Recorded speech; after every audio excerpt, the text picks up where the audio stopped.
தந்தி டிவியை உங்கள் cable TV ஆபரேட்டரிடம் இலவசமாக கேட்டு பெறுங்கள்.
பெரியார் குறித்த கருத்து தெரிவித்த நாம் தமிழர் கட்சி ஒருங்கிணைப்பாளர் சீமான் மீது நடவடிக்கை எடுக்க காவல் ஆணையர் அலுவலகத்தில் திமுக சார்பாக புகார் அளிக்கப்பட்டிருக்கிறது.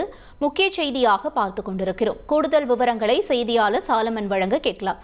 சாலமன் வணக்கம். தற்பொழுது இந்த விவகாரம் தொடர்பான முழு விவரங்கள் என்ன? நாம் தமிழர் கட்சியின் தலைமை ஒருங்கிணைப்பாளர் சீமானுக்கு எதிராக தொடர்ச்சியாக காவல் ஆணையர் அலுவலகத்துல புகாரானது வந்த வண்ணம் இருக்கின்றது. குறிப்பாக கடலூர்ல கடந்த சில நாட்களுக்கு முன்னதாக தலைமை ஒருங்கிணைப்பாளர் நாம் தமிழர் கட்சியின் தலைமை ஒருங்கிணைப்பாளர் சீமான் பெரியார் குறித்து அவதூறு பரப்பும் வகையில பேசியிருந்தார்.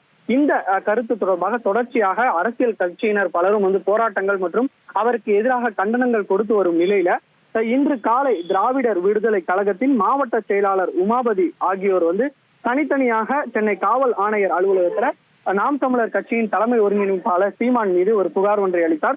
குறிப்பாக தொடர்ச்சியாக பெரியார் குறித்து அவர் எந்த விதமான ஆதாரமும் இல்லாமல் அவதூறு பரப்பும் வகையில பேசி வருவதாகவும் அவர் மீது கடுமையான நடவடிக்கை எடுத்து அவரை கைது செய்ய வேண்டும் என புகாரானது கொடுக்கப்பட்டுள்ளது. இதன் பின்பாக தற்போது திமுக சார்பிலும் ஒரு புகாரானது அளிக்கப்பட்டுள்ளது. திமுக சட்டத்துறை துணை செயலாளர் மருது கணேஷ் தலைமையிலான நிர்வாகிகள் சென்னை காவல் ஆணையர் அலுவலகத்தில் ஒரு புகார் ஒன்றை கொடுத்துள்ளார்.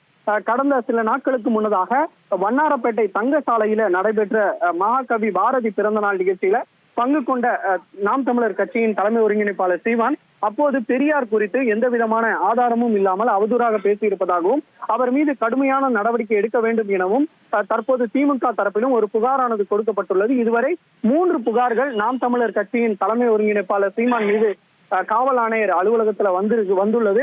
தொடர்ச்சியாக மேலும் சில புகார்களும் சீமானுக்கு எதிராக வர இருப்பதாகவும் போலீசார் தரப்புல ஒரு தகவல் தெரிவிக்கப்பட்டுள்ளது. உங்களுடைய விரிவான தகவல்களுக்கு நன்றி சாலமன். இந்த பெரியார் குறித்து என் மேல எத்தனை வழக்கு இருக்குன்னு நினைக்கிறீங்க?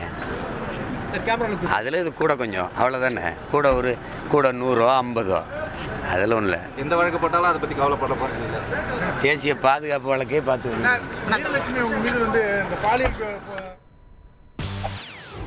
செய்திகளை உடனுக்குடன் தெரிந்து கொள்ள உடனே சப்ஸ்கிரைப் பண்ணுங்க.